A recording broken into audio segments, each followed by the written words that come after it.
అందరికీ నమస్కారం. ఒక చిన్న విషయం ఆలోచించండి. ఒక మామూలు కారు ధర పాతికేళ్లలో ఒక లగ్జరీ ఎస్యూవీగా మారిపోతే ఎలా ఉంటుంది? వినడానికి ఆశ్చర్యంగా ఉంది కదూ. అయితే ఇక్కడ మనం మాట్లాడేది కారు గురించి కాదు, బంగారు కొనుగోలు శక్తిలో వచ్చిన ఒక అద్భుతమైన మార్పు గురించిన విశ్లేషణ ఇది. అసలు ఇది ఎలా సాధ్యం? కేవలం 25 ఏళ్లలో ఒక బేసిక్ హ్యాచ్బ్యాక్ విలువ ఒక ఖరీదైన లగ్జరీ ఎస్యూవీగా ఎలా మారిపోయింది? ఈ విశ్లేషణలో మనం సరిగ్గా ఇదే పాయింట్ని డీకోడ్ చేయబోతున్నాం. ఈ ప్రయాణం మనల్ని ఖచ్చితంగా ఆశ్చర్యపరుస్తుంది. చూస్తూ ఉండండి. సరే, ఈ మొత్తం మార్పును అర్థం చేసుకోవాలంటే మనకొక బేస్ లైన్ కావాలి, ఒక కొలమానమన్నమాట. ఈ కథలో మన కొలమానం ఒక కారు కాదు, ఒక కిలో బంగారం. అవును, 1 కిలో బంగారం విలువ కాలంతో పాటు ఎలా ప్రయాణించిందో చూస్తేనే ఈ కథ మనకు పూర్తిగా అర్థమవుతుంది. మన ప్రయాణం సింపుల్గా 3 భాగాలుగా ఉంటుంది. ముందుగా 2000 సంవత్సరంలో పరిస్థితేంటో చూద్దాం. ఆ తర్వాత 2025 నాటికి వచ్చిన భారీ మార్పేంటో గమనిద్దాం. చివరగా 2030లో భవిష్యత్తు ఎలా ఉండొచ్చు అనే ఒక ఆసక్తికరమైన ప్రశ్నతో ముగిద్దాం. రైట్, ఇక మన టైం ట్రావెల్ మొదలుపెట్టుదాం. ముందుగా మనం 2000 సంవత్సరంలోకి వెళ్తున్నాం. ఆ కొత్త సహస్రాబ్ది మొదలైన రోజుల్లో 1 కిలో బంగారం విలువ ఎంత ఉండేది? దానితో ఏం కొనగలిగేవాళ్లం? ఇదే మన కథకు పునాది.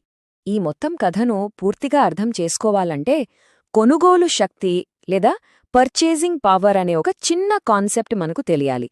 చాలా సింపుల్. అంటే ఒక ఆస్తితో మనం ఎన్ని వస్తువులు లేదా సేవలు కొనగలమో అని చెప్పడమే ఈ కొనుగోలు శక్తి. అంతే. ఇది వినడానికి కొంచెం ఆశ్చర్యంగా ఉండొచ్చు, కానీ ఇది నిజం. 2000 సంవత్సరంలో 1 కిలో బంగారం విలువ జస్ట్ ఒక బేసిక్ హ్యాచ్బ్యాక్ కారుకు సమానంగా ఉండేది. అంటే 1 కిలో బంగారం ఇస్తే ఒక మామూలు చిన్న కారొచ్చేదన్నమాట. ఈ పాయింట్ బాగా గుర్తుపెట్టుకోండి. ఇదే మన స్టార్టింగ్ పాయింట్. ఓకే, ఇప్పుడు టైంలో ఫాస్ట్ ఫార్వర్డ్ చేద్దాం. 25 ఏళ్లు ముందుకొచ్చేద్దాం. ఇప్పుడు మనం చూడబోయే మార్పు నిజంగా చాలా పెద్దది. సిద్ధంగా ఉండండి, ఎందుకంటే అసలైన మ్యాజిక్ ఇక్కడే ఉంది.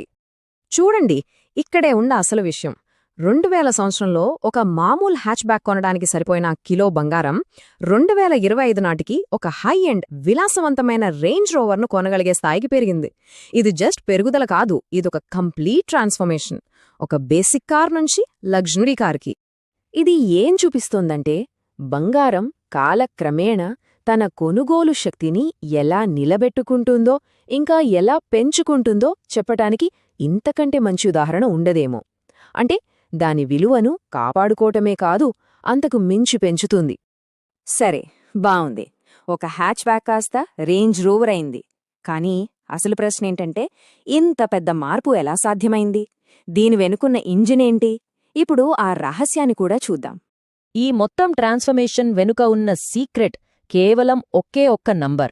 అదే 13%. అవును, గడిచిన 25 ఏళ్లలో బంగారం యావరేజ్గా ప్రతి ఏటా 13% కంటే ఎక్కువ రాబడినిచ్చింది.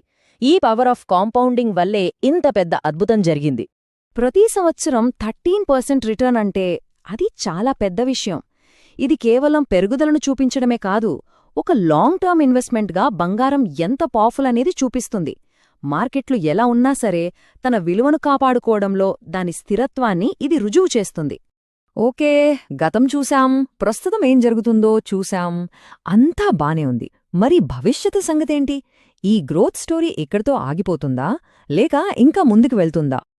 ఒక లాంగ్ టర్మ్ ఇన్వెస్ట్మెంట్గా బంగారం తన స్ట్రెంగ్త్ని ప్రూవ్ చేసుకుంది, అందులో డౌట్ లేదు. కానీ ప్రతి ఇన్వెస్టర్ మొదలో ఉండే ప్రశ్న ఒకటే: గతం, మరి భవిష్యత్తులో ఏం జరగబోతోంది? అందుకే ఈ విశ్లేషణను ఒక చిన్న ఆలోచనతో ముగిద్దాం. ఇవాళ 1 కిలో బంగారం ఒక లగ్జరీ ఎస్యూవీని కొనగలుగుతోంది. మరింకో 5-6 ఏళ్లలో, అంటే 2030 నాటికి అదే కిలో బంగారం దేన్ని కొనగలదు? ఒక స్పోర్ట్స్ కారా, లేక ఒక చిన్న ఫ్లాటా? దీని గురించి ఆలోచించడం చాలా ఆసక్తికరంగా ఉంటుంది కదూ?